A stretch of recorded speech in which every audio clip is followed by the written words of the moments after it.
Alright, so today we have a 2015 Volkswagen that we want to actually change the battery to. So what you're going to do is you're going to take this, and inside the key actually has two grooves over here and over here that you're actually going to have to pry open. So you're going to take the flathead on this end, you're going to pry that side open, come to this end, and you're going to pry that side open.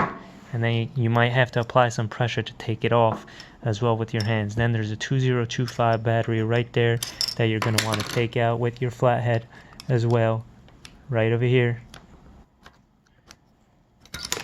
And now that that's out, you're going to want to take a 2025 battery and we're going to put that in plus side up.